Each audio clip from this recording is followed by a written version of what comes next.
Hello friends, എല്ലാവർക്കും സുഖമാണെന്ന് വിശ്വസിക്കുന്നു. ഞാൻ ഇന്നിവിടെ പറയാൻ പോകുന്നത് നേരത്തെ പറഞ്ഞ അയൽവാസി ഗ്രീഷ്മ എന്ന കഥയുടെ രണ്ടാം ഭാഗമാണ് കേട്ടോ. അപ്പോൾ ഇതുവരെയുള്ള കഥ അറിയാത്തവർക്ക് ഒരു ഇൻട്രൊഡക്ഷൻ തരാം കേട്ടോ.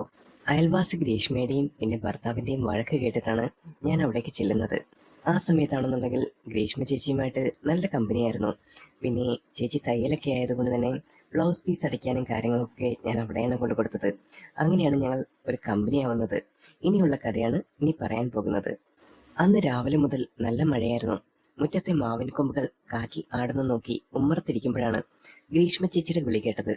എടാ, നീ ഇങ്ങോട്ടൊന്ന് വന്നേ, ഈ മിക്സിക്ക് എന്തോ ഒരു കുഴപ്പം, ഇതൊന്ന് നോക്കിത്തരണേ. ഞാൻ പെട്ടെന്ന് തന്നെ അമ്മയോട് പറഞ്ഞ് വേഗം അങ്ങോട്ടോടി. ചേച്ചി അടുക്കളയിൽ ആകെ ബഹളത്തിലാണ്. പ്രകാശിട്ടാണെന്നുണ്ടെങ്കിൽ ടൗണിൽ പോയിരിക്കാണ്. അടുക്കളയിൽ കയറിയപ്പോൾ തന്നെ നല്ല സാമ്പാറിന്റെ മണം. ചേച്ചി കയ്യിൽ ഒരു സ്പാനറും പിടിച്ച് മിക്സിക്ക് ചുറ്റും നോക്കി നിൽക്കുകയാണ്. എന്താ ചേച്ചി ഇത്, സ്പാനർ വെച്ചിട്ടാണോ മിക്സി നന്നാക്കുന്നത്? ഞാൻ ചിരിച്ചുകൊണ്ട് പറഞ്ഞു. പിന്നെ എന്ത് ചെയ്യാനടാ, പ്രകാശൻ ചേട്ടൻ വന്നാൽ ഇതെല്ലാം എറിഞ്ഞുടയ്ക്കും. നീയെങ്കിലും ഇതൊന്ന് ശരിയാക്കിത്താ. ഗ്രീഷ്മ ചേച്ചി നെറ്റിയിലെ വിയർപ്പ് സാരത്തുമ്പ് കൊണ്ട് തുടച്ചിട്ട് അങ്ങനെ എൻ്റെ അടുത്ത് പറഞ്ഞു. ഞാൻ പെട്ടെന്നായിരുന്നു അത് ശ്രദ്ധിച്ചത്. ചേച്ചി ഇന്ന് ഉടുത്തിരിക്കുന്നത് ഒരു ഇളം പച്ച നിറത്തിലുള്ള കോട്ടൺ സാരിയാണ്. ആ സാരി ചേച്ചിക്ക് ഭയങ്കരമായിട്ട് ചേരുന്നുണ്ടായിരുന്നു. ചേച്ചി, ഈ സാരി കൊള്ളാം കേട്ടോ, നല്ല ലുക്കുണ്ട്. ഞാൻ അറിയാതെ പറഞ്ഞു പോയി. ചേച്ചി ആ നിമിഷം ഒന്ന് നാണിച്ചു ചിരിച്ചു. ഇത് നിന്റെ അമ്മ തയ്ക്കാൻ തന്ന ആ ബ്ലൗസിന്റെ കൂടെ വാങ്ങിയതാ. നീ പറഞ്ഞപ്പോഴാണ് എനിക്ക് സമാധാനമായത്. പ്രകാശേട്ടനെ ചോദിച്ചാ ഇതൊക്കെ എന്തിനാ പൈസ കൊടുത്ത് വാങ്ങിക്കുന്നത് എന്ന് പുള്ളി പറയൂ. പെട്ടെന്ന് ഞാനതെല്ലാം കേട്ട് ഗ്രീഷ്മ ചേച്ചിയുടെ പാരാദൂരങ്ങളെല്ലാം കേട്ടിരിക്കാൻ നല്ല ഭംഗിയായിരുന്നു. അങ്ങനെ കേട്ടിരുന്നപ്പോൾ ഞാൻ ആ മിക്സി പരിശോധിച്ചു. പ്ലഗിന്റെ ഒരു വയർ ലൂസായതായിരുന്നു പ്രശ്നം. അത് ശരിയാക്കിയപ്പോൾ മിക്സി വീണ്ടും കറങ്ങി. ഇതാ ശരിയായി. ഇനി ദേ ധൈര്യമായിട്ട് അരച്ചോ, ഞാൻ പറഞ്ഞു. നീ മിടുക്കനാ, നീ ഇല്ലായിരുന്നെങ്കിൽ ഞാൻ പട്ടിണി കിടന്നേനെ, ചേച്ചി സന്തോഷത്തോടെ പറഞ്ഞു. എന്നിട്ട് ഒരു ഗ്ലാസ് ചായ എടുത്ത് എനിക്ക് തന്നു. നീ ഇത് കുടിക്ക്, എന്നിട്ട് നമുക്ക് കമ്പ്യൂട്ടറിലൊന്ന് നോക്കാം. ഇന്നലെ മുതൽ അതിലെന്തോ ഡിസ്പ്ലേ ഒന്നും വരുന്നില്ല. ചേച്ചിയാണെന്നുണ്ടെങ്കിൽ കമ്പ്യൂട്ടർ ഉപയോഗിക്കുന്നത് തൻ്റെ തയ്യൽ ഡിസൈനിങ് നോക്കാനാണ്. ഞാൻ മുറിയിലേക്ക് നടന്നു. ചേച്ചി എൻ്റെ കൂടെ വന്നു. കമ്പ്യൂട്ടർ നോക്കുന്നതിൽ ചേച്ചി എൻ്റെ തോളിൽ കൈവച്ച് നിന്നു. നിന്നെപ്പോലുള്ളൊരു സൗഹൃദം എനിക്കുണ്ടായിരുന്നെങ്കിൽ ഞാൻ പലപ്പോഴും ചിന്തിക്കാറുണ്ട്, എനിക്ക് എന്തൊരു കാര്യത്തിനും നിന്നെ വിളിക്കാമല്ലോ. അതിനെന്താ ചേച്ചി, ഞാൻ എപ്പോഴും ഇവിടെയില്ലേ, ഞാൻ മറുപടി നൽകി. ആ സമയത്താണെന്നുണ്ടെങ്കിൽ കമ്പ്യൂട്ടറിന്റെ കേബിൾ ഒന്ന് ഇളക്കി കിടക്കുകയായിരുന്നു. അത് ശരിയാക്കിയപ്പോൾ സ്ക്രീൻ തെളിഞ്ഞു. ചേച്ചിക്ക് വലിയൊരു അത്ഭുതം. നീ ശരിക്കും ഒരു എഞ്ചിനീയർ ആകേണ്ടവനായിരുന്നു. ഈ വീടിന് സകല കാര്യങ്ങളും നീയാണിപ്പം നോക്കുന്നത്. മഴ അല്പം കുറഞ്ഞപ്പോൾ ചേച്ചി എന്നെ മുറ്റത്തേക്ക് വിളിച്ചു. വാടാ, ആ മാവിൽ കുറച്ച് മാങ്ങകൾ പഴുത്തു നിൽപ്പുണ്ട്. പ്രകാശൻ ചേട്ടൻ വന്നു കഴിഞ്ഞാൽ അതൊക്കെ ആർക്കെങ്കിലും കൊടുക്കും. നമുക്കൊക്കെ അതൊന്ന് പറിക്കണം. ഞങ്ങൾ രണ്ടുപേരും മുറ്റത്തേക്ക് ഇറങ്ങി. നനഞ്ഞ മണ്ണിലൂടെ നടക്കുന്ന സമയത്ത് ചേച്ചി എൻ്റെ കയ്യിൽ പിടിച്ചു. വഴുതി വീഴണ്ട, സൂക്ഷിച്ച് നടക്കട്ടോ. ഗ്രീഷ്മ ചേച്ചിയാണെങ്കിൽ എപ്പോഴും നല്ല കെയറിംഗ് ആണ്. ആ സമയത്ത് എന്നെ ഉപദേശിച്ചുകൊണ്ടേയിരുന്നു. ആ സമയത്താണെന്നുണ്ടെങ്കിൽ ഞാൻ മാവിൽ കയറി മാങ്ങകൾ പറിച്ച് താഴെ നിൽക്കുന്ന ചേച്ചിക്ക് ഇട്ടുകൊടുത്തു. ചേച്ചി അത് സാരി കൊണ്ട് പിടിച്ച് വാങ്ങുന്നുണ്ടായിരുന്നു. മതിയടാ, ഇത് ഒരുപാടുണ്ടല്ലോ, ഇനി നീ താഴേക്ക് ഇറങ്ങ്, ചേച്ചി വിളിച്ചു പറഞ്ഞു. താഴെ ഇറങ്ങിയപ്പോൾ തന്നെ ചേച്ചി എൻ്റെ തലയിൽ ഇലകളെല്ലാം മാറ്റി തന്നു. നിന്റെ ഷർട്ടാകെ കറയായി, ഇങ്ങ് തന്നെ, ഞാൻ കഴുകി തരാം. നീ വേറെ എന്തെങ്കിലും ഡ്രസ്സോ കാര്യങ്ങളോ ഇട്ടോട്ടോ എന്ന് മാത്രം ഗ്രീഷ്മ ചേച്ചി എൻ്റെ അടുത്ത് പറഞ്ഞു. അതൊന്നും വേണ്ട ചേച്ചി, ഞാൻ വീട്ടിൽ പോയി മാറ്റിക്കൊള്ളാം, ഞാൻ പറഞ്ഞു. ആ സമയത്ത് ഗ്രീഷ്മ ചേച്ചി എൻ്റെ അടുത്തായിട്ട് നിർബന്ധിച്ച് പറഞ്ഞു, അതൊന്നും പറ്റില്ല, നീ നനഞ്ഞിരിക്കുകയാണ്, പനി പിടിക്കും, ഇങ്ങ് വന്നേ. ചേച്ചി എന്നെ നിർബന്ധിച്ച് അകത്തേക്ക് കൊണ്ടുപോയി. ആ കരുതൽ എനിക്കൊരു വലിയ സന്തോഷമാണ് നൽകിയത്. എപ്പോഴും നമ്മളെ മനസ്സിലാക്കാൻ പറ്റുന്ന ഒരാളെന്ന തിരിച്ചറിവ് എനിക്ക് തോന്നിപ്പോയി. പ്രകാശൻ ചേട്ടൻ വരാൻ സമയമായി. ഞാൻ മാങ്ങകളുമായി വീട്ടിലേക്ക് നടക്കുന്ന സമയത്ത് ചേച്ചിയാണെങ്കിൽ വാതിക്കൽ നിന്ന് കൈ വീശുന്നുണ്ടായിരുന്നു. നാളെയും വരണേ, നമുക്ക് ആ ചക്കയുടെ കാര്യം കൂടി നോക്കാനുണ്ട് എന്ന് തന്നെ ചേച്ചി ചിരിച്ചുകൊണ്ട് പറഞ്ഞു. യാതൊരു കളങ്കമില്ലാത്ത സുന്ദരമായ ഒരു സൗഹൃദം, അതായിരുന്നു ഗ്രീഷ്മ ചേച്ചിയും ഞാനും. ഈ ഗ്രാമത്തിൽ എനിക്ക് കിട്ടിയ ഏറ്റവും വലിയ ഭാഗ്യമായിരുന്നു ഗ്രീഷ്മ ചേച്ചി എന്നെനിക്ക് മനസ്സിലായി. പിറ്റേന്ന് ഉച്ച കഴിഞ്ഞപ്പോൾ വെയിൽ അല്പം കടുപ്പമായിരുന്നു. ഞാൻ ഗ്രീഷ്മ ചേച്ചിയുടെ വീട്ടിലെത്തുമ്പോൾ ചേച്ചി മുറ്റത്ത് ആ വലിയ പ്ലാവിൽ നോക്കി നിൽക്കുകയായിരുന്നു. ചേച്ചി ഇന്ന് വയലറ്റ് നിറത്തിലുള്ള ഒരു സെറ്റ് സാരിയാണ് ഉടുത്തിരിക്കുന്നത്. ആ സെറ്റ് സാരിയുടെ ബോർഡറിൽ വെയിൽ തിളങ്ങുന്നുണ്ടായിരുന്നു. എടാ, നീ വന്നോ? ഞാൻ ആ ചക്കയിൽ നോക്കി നിൽക്കുകയായിരുന്നു. നല്ലവണ്ണം മൂത്തിട്ടുണ്ട്, ഒന്ന് പറിച്ചിടാമോ, ചേച്ചി എന്നോട് ചോദിച്ചു. അതിനെന്താ ചേച്ചി, ഞാനിപ്പോൾ പറിച്ചു തരല്ലോ എന്ന് പറഞ്ഞ് മരത്തിലേക്ക് കയറാൻ തുടങ്ങി. സൂക്ഷിക്കണം കേട്ടോ, നല്ല വഴുക്കലുണ്ടാവും, വീടല്ലേ. എന്ന് തന്നെ ഗ്രീഷ്മ ചേച്ചി താഴെ നിന്ന് വിളിച്ച് പറയുന്നുണ്ട്. ആ ശബ്ദത്തിന്റെ ആകുലത കേൾക്കുമ്പോൾ അപ്പൊ തന്നെ എനിക്കറിയാമായിരുന്നു ചേച്ചിക്ക് എന്നോടുള്ള ഒരു കരുതൽ. ഞാൻ പതുക്കെ മുകളിൽ കയറി ആ വലിയ ചക്കയുടെ ഞെട്ട് മുറുത്തറച്ചിട്ടു. ചേച്ചി താഴെ നിന്ന് വലിയ ചക്കയും പിടിച്ചു നിൽക്കുകയാണ്. ചേച്ചി മാറിക്കോ, കനമുണ്ടാകും. ചക്ക താഴെ വീണതും വേഗം ഞാൻ മരത്തിൽ നിന്ന് ഇറങ്ങി. നിനക്ക് നല്ല കൈക്കരുത്തുണ്ടല്ലോ, ചേച്ചി ചിരിച്ചുകൊണ്ട് പറയുന്ന സമയത്ത് എന്റെ കൈകളുടെ പോറൽ നോക്കി പറഞ്ഞു. ദേ നോക്കിയേ, കറ പറ്റിയല്ലോ, ഇങ്ങ് വന്നേ, ഞാൻ വെളിച്ചെണ്ണ തരാം. ഗ്രീഷ്മ ചേച്ചി അകത്ത് പോയി ഒരു ചെറിയ കുപ്പിയിൽ വെളിച്ചെണ്ണയുമായി വന്നു. എന്റെ കയ്യിൽ കറ മെല്ലെ തുടച്ചു കളയുന്ന സമയത്ത് ചേച്ചി പറഞ്ഞു, ഈ കൈ കണ്ടോ, നല്ല തഴമ്പുണ്ട്. നീ വീട്ടിൽ ഒരുപാട് പണിയെടുക്കുന്നുണ്ടല്ലേ? പിന്നെ അമ്മയെ സഹായിക്കണ്ട ചേച്ചി, ഞാൻ മറുപടി നൽകി. അതും നല്ലതാടാ, നിന്നെപ്പോലെ ഒരാളെ കിട്ടിയത് നിന്റെ അമ്മയുടെ ഭാഗ്യമാണ്. എനിക്കും ആ ഒരു സഹായമായി. സത്യം പറഞ്ഞാൽ പ്രകാശൻ ചേട്ടനോട് ഇതൊന്നും പറഞ്ഞാൽ പുള്ളിക്ക് സമയമുണ്ടാകില്ല. പുള്ളിക്ക് എപ്പോഴും പരമ്പല കാര്യങ്ങളും അത് മാത്രമാണ് വലുത്. അങ്ങനെ പറഞ്ഞ് ഞങ്ങൾ ആ ചക്കയും കൊണ്ട് അടുക്കള വശത്തേക്ക് നടന്നു. ചേച്ചി ഈ വയലറ്റ് സാരി വല്ലാതെ ചേരുന്നുണ്ട് കേട്ടോ, നല്ല പ്രസന്നത തോന്നുന്നു. ഞാൻ ആ ചേച്ചിയുടെ ഡ്രസ്സിനെ ഒന്ന് പുകഴ്ത്തി. ഞാനത് പറയുമ്പോൾ ചേച്ചി ആ സമയം നാളത്തോടെ ഒന്ന് ചിരിച്ചു. ഇത് തുന്നി വെച്ചിട്ട് കുറെ നാളായി, ഇന്ന് നീ വരുമെന്നറിഞ്ഞ സമയത്ത് ഞാൻ എടുത്തിട്ടതാ, നിനക്ക് ഇഷ്ടപ്പെട്ടല്ലോ, അത് മതി. അപ്പോഴാണ് ചേച്ചി ഒരു കാര്യം പറഞ്ഞത്. എടാ, എന്റെ പഴയ ലാപ്ടോപ്പ് ഒന്ന് നോക്കാമോ? അതിൽ പടങ്ങളൊന്നും സേവ് ചെയ്യാൻ പറ്റുന്നില്ല, മെമ്മറി ഫുള്ളാണെന്ന് തോന്നുന്നു. ഞാൻ ആ സമയം മുറിയിലേക്ക് ചെന്നു. ചേച്ചി എൻ്റെ അടുത്തിരുന്ന് ഞാൻ ചെയ്യുന്നത് ശ്രദ്ധിച്ചുകൊണ്ടിരുന്നു. ലാപ്ടോപ്പിന്റെ അനാവശ്യ ഫയലുകളൊക്കെ കളഞ്ഞ് അത് ക്ലീൻ ചെയ്ത് കൊടുത്തു. ദാ ചേച്ചി, ഇത് എത്ര വേണമെങ്കിലും ഡിസൈൻ സേവ് ചെയ്യാം എന്ന് ഞാൻ പറഞ്ഞു. പെട്ടെന്ന് ഗ്രീഷ്മ ചേച്ചി എന്നോടൊരു അത്ഭുതത്തോടു കൂടി പറഞ്ഞു, നീ ഒരു ജീനിയസ് തന്നെ. ചേച്ചി എൻ്റെ തലയിൽ മെല്ലെ ഒന്ന് തട്ടി. എനിക്കൊരുപാട് കാര്യങ്ങൾ പഠിക്കാനുണ്ട്, നീ ഒഴിവുള്ളപ്പോൾ എന്നെ ഒന്ന് പഠിപ്പിച്ച് തരണേ. പെട്ടെന്ന് ചേച്ചി അടുക്കളയിലേക്ക് ഓടി. അയ്യോ, കഞ്ഞി തിളച്ച് തോന്നുന്നുണ്ടായിരിക്കും. ഞാൻ പിന്നാലെ ചെന്നു. ആ വലിയ പാത്രം എടുക്കാൻ കഷ്ടപ്പെടുന്നത് കണ്ടപ്പോൾ ഞാൻ ഓടിച്ചെന്ന് സഹായിച്ചു. അപ്പോൾ തന്നെ ഗ്രീഷ്മ ചേച്ചി എൻ്റെ അടുത്ത് പറഞ്ഞു, നീ ഇവിടെ ഇല്ലായിരുന്നെങ്കിൽ ഞാൻ ആകെ കഷ്ടപ്പെട്ടേനെ. ചേച്ചി കിതപ്പോടെ പറയുമ്പോൾ നീ ഒന്നിരിക്കും, ഞാൻ ചക്കച്ചുള ഒന്ന് അറിഞ്ഞു തരാം, നല്ല മധുരമുണ്ടാകും എന്ന് മാത്രം ചേച്ചി പറഞ്ഞു. ഗ്രീഷ്മ ചേച്ചി ചക്ക വെട്ടിക്കൊണ്ട് ഓരോ ചുളകൾ എനിക്കായി തന്നു. ഇടയ്ക്ക് ചേച്ചി ഒരെണ്ണം എടുത്ത് എൻ്റെ വായിൽ വെച്ച് തന്നു. എങ്ങനെയുണ്ട്, മധുരമുണ്ടോ? നല്ല മധുരം ചേച്ചി, ഞാൻ പറഞ്ഞു. ആ അടുക്കളയിലിരുന്ന് ഞാൻ ഒരുപാട് സംസാരിച്ചു. ചേച്ചിയുടെ കുട്ടിക്കാലത്തെ കഥകളും തയ്യൽ പഠിച്ച രീതികളും ഒക്കെ ചേച്ചി വിവരിച്ചു. പ്രണയമോ മറ്റു മോഹങ്ങളോ ഒന്നുമില്ലാത്ത പരസ്പരം വിശ്വസിക്കാവുന്ന ആ ഒരാളായിരുന്നു ചേച്ചിയുടെ ആ ഒരു മൈൻഡ്. സന്ധ്യയാകാൻ തുടങ്ങിയിരിക്കുന്നു. പ്രകാശൻ ചേട്ടൻ വരാൻ സമയമായപ്പോൾ ഞാൻ എഴുന്നേറ്റു. നാളെയും വരാമല്ലോ അല്ലേ, നമുക്ക് ആ തുണികളൊക്കെ ഒന്ന് അലക്കണം. പ്രകാശൻ ചേട്ടൻ മുണ്ടും സാരിയൊക്കെ ഒരുപാടുണ്ട്, ഒറ്റയ്ക്ക് ചെയ്യാൻ എനിക്ക് മടിയാടാ, ചേച്ചി പറഞ്ഞു. വരാൻ ചേച്ചി, നാളെ നേരത്തെ എത്താം, ഞാൻ കൈവീശി യാത്ര പറഞ്ഞു. ശരിക്കും ചേച്ചിക്ക് എന്തെങ്കിലുമൊക്കെ ഹെൽപ്പ് ചെയ്തു കൊടുക്കണമെന്ന് എൻ്റെ മനസ്സിലുണ്ടായിരുന്നു. അതുകൊണ്ട് തന്നെയാണ് നാളെ വരാം എന്ന് ഞാൻ പറഞ്ഞത്. പ്രകാശേട്ടനാണെന്നുണ്ടെങ്കിൽ ഒരു സഹായം ചെയ്തു കൊടുക്കില്ല.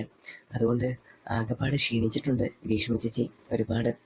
അതുകൊണ്ട് തന്നെ ഞാനല്ലേ ഹെൽപ്പ് ചെയ്ത് കൊടുക്കുന്നത് എന്ന് ഞാൻ തന്നെ ഒരു നിമിഷം ചിന്തിച്ചു. തലേന്ന് പറഞ്ഞതുപോലെ പിറ്റേ ദിവസം രാവിലെ ഞാൻ ഗ്രീഷ്മ ചേച്ചിയുടെ വീട്ടിലെത്തി. ചേച്ചി അന്ന് വീട്ടിൽ ജോലികളുടെ തിരക്കിലായിരുന്നു. ഒരു കടും നീല നിറത്തിലുള്ള ചുരിദാറാണ് ധരിച്ചിരുന്നത്. ആ വേഷത്തിൽ ചേച്ചിയെ കാണാൻ നല്ല സ്മാർട്ടായിരുന്നു. നീ വന്നായിരുന്നോ? ഞാനിതാ തുടങ്ങാൻ പോകുമായിരുന്നു. ചേച്ചി അലക്കാനായി വെച്ചിരുന്ന ഓരോ കോട്ടൺ തുണികളും കാണിച്ചു തന്നു. പ്രകാശൻ ചേട്ടന്റെ കനമുള്ള മുണ്ടകളും തോർത്തുകളും ചേച്ചിയുള്ള സാരികളും ഒക്കെ അതിലുണ്ട്. ഇതൊക്കെ ചേച്ചി ഒറ്റയ്ക്കലക്കിയാൽ കൈ വേദനിക്കും ചേച്ചി, ഞാൻ സഹായിക്കാം എന്ന് പറഞ്ഞ് ബക്കറ്റിൽ വെള്ളം നിറയ്ക്കാൻ തുടങ്ങി. കിണറ്റിൻകരയിലെ ആ കല്ലിനടുത്ത് ഞങ്ങൾ രണ്ടുപേരും ഇരുന്നു.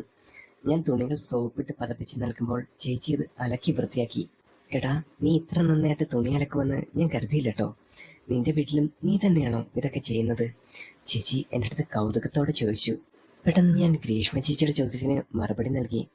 ജോലി ചെയ്യുന്നതിൽ എന്താണ് താണക്കേട് ചേച്ചി, ഞാൻ എപ്പോഴും എൻ്റെ അമ്മയെ സഹായിക്കാറുണ്ട്, ഞാൻ പറഞ്ഞു. ചേച്ചി ചിരിച്ചുകൊണ്ട് എൻ്റെ മുഖത്തേക്കൊന്ന് നോക്കി. നീ പറഞ്ഞ ശരിയാ, പക്ഷേ പല ആണുങ്ങളും വിചാരിക്കുന്നത് ഇതൊക്കെ പെണ്ണുങ്ങളുടെ മാത്രം ജോലിയാണെന്നാണ്. പ്രകാശേട്ടൻ ഇവിടെ ഉണ്ടെങ്കിൽ ഒരു ഗ്ലാസ് വെള്ളം പോലും എടുത്തു കുടിക്കില്ല. നീയുള്ളത് എൻ്റെ ഒരു വലിയ ആശ്വാസമാണ് കേട്ടോ. അരയ്ക്കുന്നിടയിൽ സോപ്പ് പത തെറിച്ച് എൻ്റെ കണ്ണിലേക്ക് വീണു. അയ്യോ, എൻ്റെ കണ്ണിൽ സോപ്പായോ എന്ന് ചോദിച്ച് ചേച്ചി വേഗം കൈകഴി വന്ന് എൻ്റെ അരികിലിരുന്നു. തൻ്റെ കയ്യിലുണ്ടായിരുന്ന നനഞ്ഞ തോർത്തെടുത്ത് ചേച്ചി വളരെ മൃദുവായി എൻ്റെ കണ്ണുകൾ തുടച്ചു നിന്നു. സൂക്ഷിക്കണ്ടേടാ, നല്ലവണ്ണം എരിയുന്നുണ്ടോ നിനക്ക്? ചേച്ചിയുടെ ആ ചോദ്യത്തിനും ആ സമാധാനിപ്പിക്കലിനും എന്തോ ഒരു കരുതലുള്ള പോലെ എനിക്കിങ്ങനെ തോന്നിപ്പോയി. പെട്ടെന്ന് ഞാൻ ഗ്രീഷ്മ ചേച്ചിയുടെ കണ്ണിൽ നോക്കി പറഞ്ഞു, ഇപ്പൊ കുറവുണ്ട് ചേച്ചി, ഞാൻ പറഞ്ഞ സമയത്ത് നീ ഇവിടെ ഇരിക്കേ, ഞാൻ ബാക്കി വേഗം തീർക്കാം. ചേച്ചി എന്നെ നിർബന്ധിച്ച് അവിടെ ഇരുത്തി. തുണികളെല്ലാം അലക്കി കഴിഞ്ഞ് ഞങ്ങൾ രണ്ടുപേരും ഉണക്കാനിട്ടു. ചേച്ചി ഒരു നീല സാരി ഉണക്കാനിടുമ്പോൾ ഞാൻ അത് പിടിച്ചു കൊടുത്തു. ചേച്ചി, ഈ നീല നിറം ചേച്ചിക്ക് ഭയങ്കരമായിട്ട് ചേരുന്നുണ്ട്. ചേച്ചിയുടെ കണ്ണുകൾ ഒരു പ്രത്യേക തിളക്കം വരുന്നുണ്ട്. ഈ ഡ്രസ്സിൽ ചേച്ചിയെ ഞാനൊന്ന് പുകഴ്ത്തി.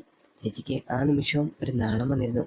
നീ ഇങ്ങനെ ദിവസവും എന്നെ പുകഴ്ത്തി കഴിഞ്ഞാൽ ഞാൻ എന്നും ഈ ഡ്രസ്സ് തന്നെ ഇടേണ്ടി വരുമല്ലോ എന്ന് ഗ്രീഷ്മ ചേച്ചി നാണിച്ചെന്ന് പറഞ്ഞു. അങ്ങനെ അത് പറഞ്ഞ് ഞങ്ങൾ അലക്ക് കഴിഞ്ഞ് ഉമ്മറത്ത് വന്നിരുന്നു. ചേച്ചി എനിക്ക് നല്ല തണുത്ത സംഭാരം എടുത്തു തന്നു. ഇത് കുടിക്ക്, നിന്റെ ക്ഷീണമെല്ലാം മാറട്ടെ. കുറെ പണികളും കാര്യങ്ങളൊക്കെ ചെയ്തല്ലേ നീ. ഇത് കുടിക്ക്, വലിച്ചു പിടിച്ചോട്ടോ. സംസാരത്തിനിടയിൽ ചേച്ചി തയ്യൽ മുറിയിലെ ഒരു പ്രശ്നം പറഞ്ഞു. എടാ, എൻ്റെ തയ്യൽ മെഷീൻ്റെ മോട്ടറിൽ നിന്ന് വല്ലാത്തൊരു ശബ്ദം വരുന്നുണ്ട്. പ്രകാശേട്ടൻ വാങ്ങിച്ചെന്ന പുതിയ മോട്ടറാണല്ലോ, ഇതെന്താ പറ്റിയത്? ഞാൻ ആ മുറിയിൽ ചെന്നൊന്ന് പരിശോധിച്ചു. മോട്ടറിൻ്റെ സ്ക്രൂ ലൂസ് ആയതായിരുന്നു. ഞാൻ മുറുക്കി ഒന്ന് ശരിയാക്കി. ഇതാ ചേച്ചി, ഇനി സൗണ്ട് വരില്ല കേട്ടോ. നീ ഇല്ലാത്ത ദിവസം എനിക്കൊന്ന് ആലോചിക്കാൻ പോലും വയ്യാട്ടോ കുട്ടാ. ചേച്ചി എൻ്റെ തോളിൽ തട്ടി പറഞ്ഞു. വീട്ടിലെ സകല മെഷീനുകളും പൈപ്പുകളും നിനക്കറിയാം. നീ ശരിക്കും വീടിൻ്റെ ഒരു ഭാഗമായി കഴിഞ്ഞു. ചേച്ചി ചുമ്മാ ഇങ്ങനെ പറഞ്ഞ് കളിയാക്കുകയാണല്ലേ എന്ന് ഞാൻ പറയുന്ന സമയത്ത് ഗ്രീഷ്മ ചേച്ചി തന്നെ എൻ്റെ അടുത്ത് പറഞ്ഞു. അതൊന്നുമല്ല, ഞാൻ കാര്യമായിട്ട് പറഞ്ഞത്. നീ ഞാൻ പറയുമ്പോൾ കളിയാക്കുന്ന കണക്ക് തോന്നുന്നുണ്ടോ? നിനക്ക് എപ്പോഴും എന്നെ ഇങ്ങനെ പറയാമല്ലോ എന്ന് തന്നെ ഗ്രീഷ്മ ചേച്ചി എൻ്റെ അടുത്ത് തിരിച്ചു പറഞ്ഞു. അങ്ങനെ ഞങ്ങൾ ഉച്ചഭക്ഷണത്തിനായി ചേച്ചി എന്നെ നിർബന്ധിച്ചു. ഇന്ന് നിനക്ക് ഞാൻ ഇഷ്ടപ്പെട്ട മീൻകറി ഉണ്ടാക്കി വെച്ചിട്ടുണ്ട്, നീ കഴിച്ചിട്ടേ പോകാവൂ എന്ന് ഗ്രീഷ്മ ചേച്ചി പറയുന്ന സമയത്താണെന്നുണ്ടെങ്കിൽ ഞങ്ങൾ രണ്ടുപേരും അടുക്കളയിലെ ആ ചെറിയ തറയിലിരുന്ന് ഭക്ഷണം കഴിച്ചു. ഞാൻ മറ്റൊന്നും നോക്കിയിരുന്നില്ല. ചേച്ചി എനിക്ക് ഓരോ വിഭവങ്ങളും വിളമ്പിത്തരുന്ന സമയത്ത് തൻ്റെ കുടുംബത്തിലെ ഒരംഗത്തെ പോലെയാണ് ചേച്ചി എന്നെ പരിഗണിക്കുന്നത് എനിക്ക് തോന്നി. എന്തോ ചേച്ചിയുടെ ആ സാമീപ്യവും ആ കരുതലും എല്ലാം എനിക്ക് നന്നായിട്ട് ഇഷ്ടപ്പെടുന്നുണ്ടായിരുന്നു. എപ്പോഴോ കിട്ടുന്ന ഒരു സ്നേഹം പോലെ എനിക്ക് ഫീൽ ചെയ്തു. നാളെ നമുക്ക് പറമ്പിൽ കുറച്ച് പണികളുണ്ട് കേട്ടോ. പ്രകാശ് ചേട്ടൻ നാളെ വീട്ടിലുണ്ടാകും. നമുക്ക് 3 പേർക്കും കൂടി കുറച്ച് കാര്യങ്ങൾ ചെയ്തു തീർക്കാനുണ്ട്.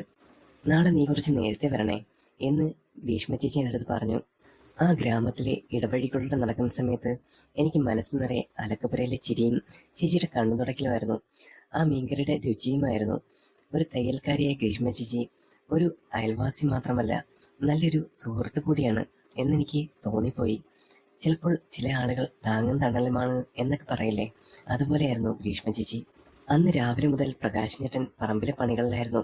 ഞാൻ അങ്ങോട്ട് ചെല്ലുന്ന സമയത്ത് ഗ്രീഷ്മ ചേച്ചി വരാന്തയിൽ ആകെ ബഹളത്തിലാണ്. എടാ, നീ വന്നത് നന്നായി. ഇന്നാണെങ്കിൽ രാവിലെ ബാത്റൂമിന്റെ പൈപ്പിന്റെ വെള്ളം പൊട്ടി പുറത്തേക്ക് വലിഞ്ഞൊലിക്കുക. പ്രകാശനോട് പറഞ്ഞിട്ട് ഒരു പണിയും സമയമില്ല.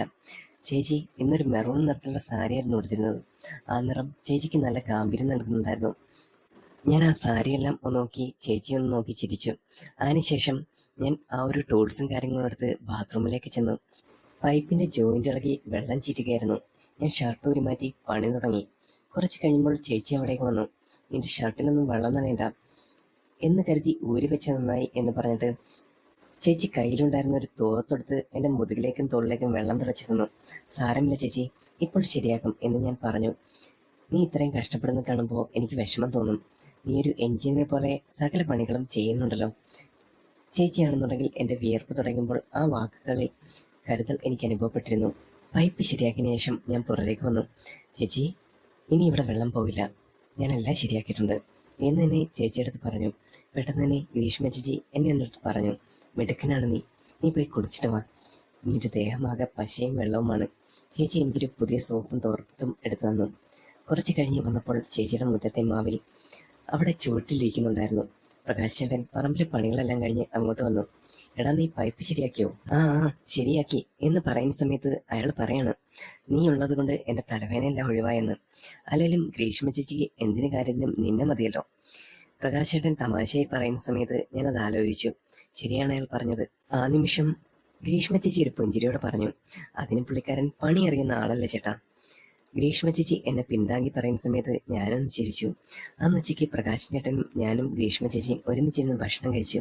ചേച്ചി ഓരോ വിഭവങ്ങളും വിളമ്പിത്തരുന്ന സമയത്താണെന്നുണ്ടെങ്കിൽ ഞങ്ങളുടെ വിശേഷങ്ങൾ ചോദിച്ചുകൊണ്ടേയിരുന്നു. നിനക്കിന്നൊരു ജോലി കിട്ടിയാൽ ഞങ്ങൾ മറക്കുമോടാ? ചേച്ചി ഇടയ്ക്കിടയ്ക്ക് ചോദിച്ചുകൊണ്ടേയിരുന്നു. ഇല്ല ചേച്ചി, എവിടെ പോയാലും ഞാൻ ഇങ്ങേക്കൂടെ ഓടി വരും, ഞാൻ ഉറപ്പിച്ച് പറഞ്ഞു. ഭക്ഷണം കഴിച്ചു കഴിഞ്ഞ് മുറ്റത്തെ പണികളെല്ലാം കടന്നു. മഴക്കാലത്തിന് മുന്നോടിയായി മുറ്റത്ത് ചെറിയ ചെറിയ ചാലുകൾ തെളിക്കാനുണ്ടായിരുന്നു.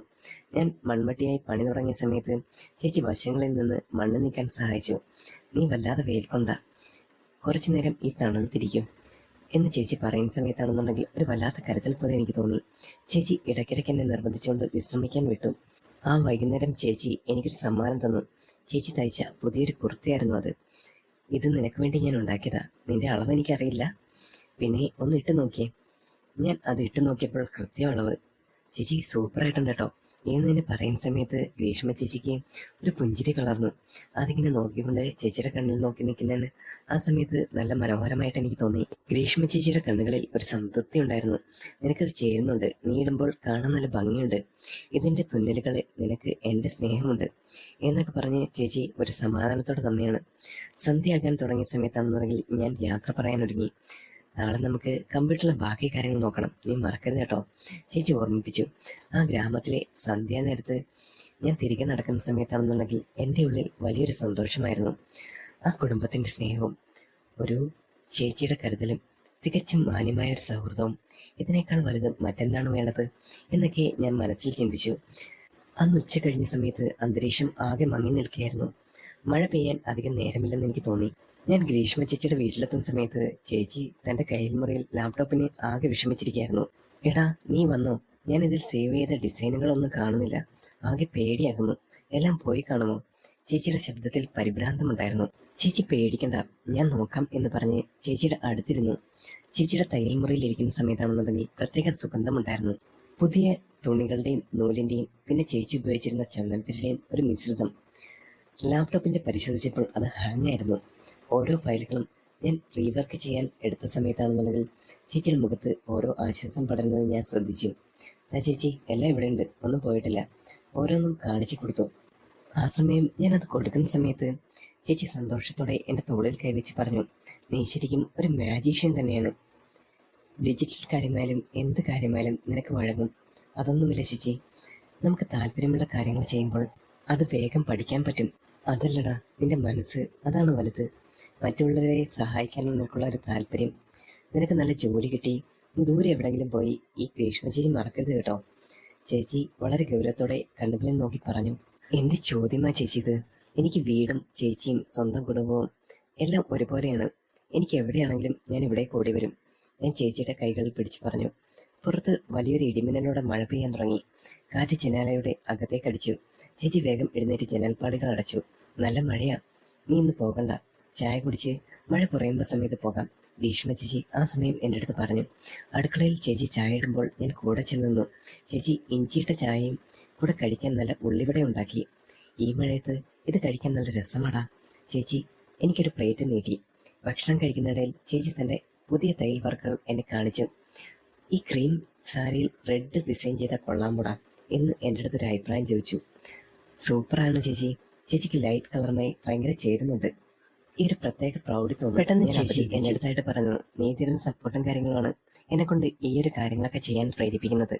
പ്രകാശനേട്ടനാണെന്നെങ്കിൽ ഈ ഒരു കാര്യങ്ങളെയും മിണ്ടത്തില്ല, അതൊക്കെ ഒരു നഷ്ടം തന്നെയാണ് എന്നെ സംബന്ധിച്ച് എന്ന് ചേച്ചി ഒരു ഗൗരവത്തോടെ പറയുന്നുണ്ടായിരുന്നു.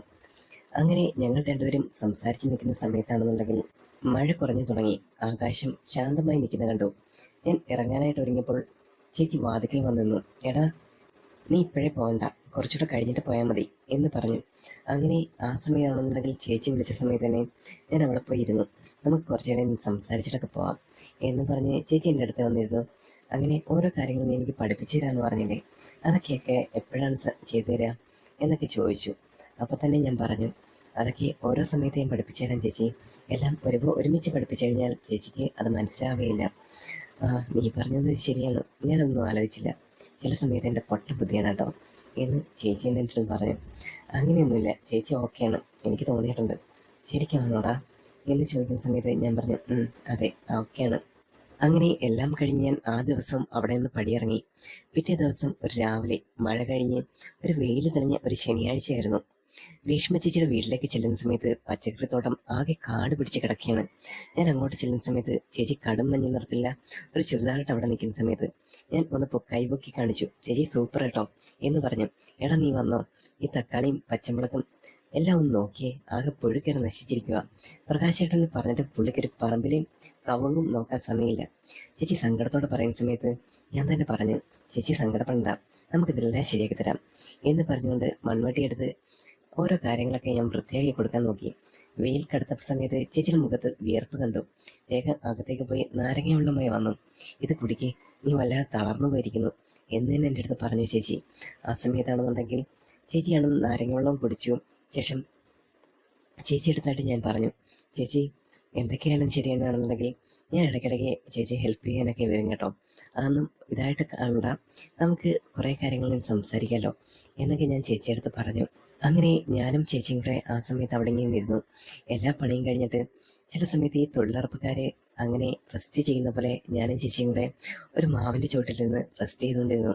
അപ്പോൾ തന്നെ ഞാൻ പറഞ്ഞു, ചേച്ചി ഈ ഒരു വൈബ് അടിപൊളിയാണ്, നല്ല തണുത്ത കാറ്റുണ്ട്, പിന്നെ നമുക്ക് ചുറ്റും എന്തൊക്കെയോ പാറി പറക്കുന്ന പോലെ ഫീൽ ചെയ്യുന്നുണ്ട് എന്നൊക്കെ പറയുന്ന സമയത്ത് ചേച്ചി ചുറ്റും ഒന്ന് നോക്കി. ആടാ, നല്ല രസമുണ്ട് ഇവിടെ ഇരിക്കാൻ. കുറേ സമയം നമ്മുടെ ഇവിടെ എല്ലാം വൃത്തിയാക്കിയിട്ടിരിക്കുമ്പോൾ ഒരു കുട്ടിക്കാലത്തെ ഒരു ഫീൽ കിട്ടുന്നുണ്ട്. പണ്ട് നമ്മൾ ഈ ചോറും കറിയൊക്കെ വെച്ച് കളിച്ചതുപോലെ അങ്ങനെ ഒരു രസമൊക്കെ ഉണ്ട് എന്നൊക്കെ പറഞ്ഞ് ഞാനൊന്ന് എണീറ്റ സമയത്ത് എൻ്റെ ആ ഒരു മൂട്ടിലെല്ലാം നന്നായിട്ട് മണ്ണ് പറ്റിയിട്ടുണ്ടായിരുന്നു. ചേച്ചി പറഞ്ഞു, അയ്യേ നമുക്കിവിടെ ആകെ ഇരിക്കണ്ടായിരുന്നു എന്ന് പറഞ്ഞിട്ട് ഞാനും ചേച്ചിയും കൂടെ പതുക്കെ എഴുന്നേറ്റ്. അങ്ങനെ ഞങ്ങൾ രണ്ടുപേരും കൂടെ അകത്തേക്ക് നടന്നു. വാ, നമുക്ക് അകത്തേക്ക് പോകാം, ആകെ ചെറിയ മഴയ്ക്കൊരു ചാൻസ് ഉണ്ടെന്ന് തോന്നുന്നു. പെട്ടെന്ന് അത് പറയുന്ന സമയത്ത് തന്നെ മഴ പെയ്ത് തുടങ്ങിയിരുന്നു. ഞാൻ ചേച്ചിയെടുത്ത് പറഞ്ഞു, ചേച്ചി മഴ പെയ്തിട്ടുണ്ട് കേട്ടോ, നിൽക്കാൻ പറ്റത്തില്ല, അവസ്ഥ ഭയങ്കര കഠിനമാണ് എന്ന് പറഞ്ഞിട്ട് ഞാൻ ചേച്ചിയും പിടിച്ച് അകത്തേക്ക് കയറി. ആ ടൈമിലാണെങ്കിൽ പ്രകാശ് ചേട്ടൻ പുറത്തായിരുന്നു. അങ്ങനെ ഈ ഒരു കഥയുടെ അടുത്ത ഭാഗം ഉടൻ തന്നെ അപ്ലോഡ് ചെയ്യുന്നതായിരിക്കും. ഈ കഥ എല്ലാവർക്കും ഇഷ്ടപ്പെട്ടെന്ന് പ്രതീക്ഷിക്കുന്നു. ഇഷ്ടപ്പെട്ട് കഴിഞ്ഞാൽ ലൈക്ക് ചെയ്യുക, സബ്സ്ക്രൈബ് ചെയ്യുക, കമൻറ്റ് ചെയ്യണം കേട്ടോ നിങ്ങളുടെ അടുത്ത ഭാഗത്തിന് വേണ്ടിയിട്ട്. ഓരോ ആൾക്കാരും കിട്ടുന്ന കമൻസിനായിരിക്കും ഞാൻ ഓരോ ഭാഗങ്ങൾ ക്രിയേറ്റ് ചെയ്യുന്നത്. കാരണം ഓരോ ആളുകളും ഇഷ്ടപ്പെടുന്നു എന്ന് മനസ്സിലാവുന്ന കാര്യമാണ്. അപ്പം എല്ലാവരും കമൻറ്റ് ചെയ്യണം കേട്ടോ. ബൈ ബൈ, വീണ്ടും കാണാം. ബൈ.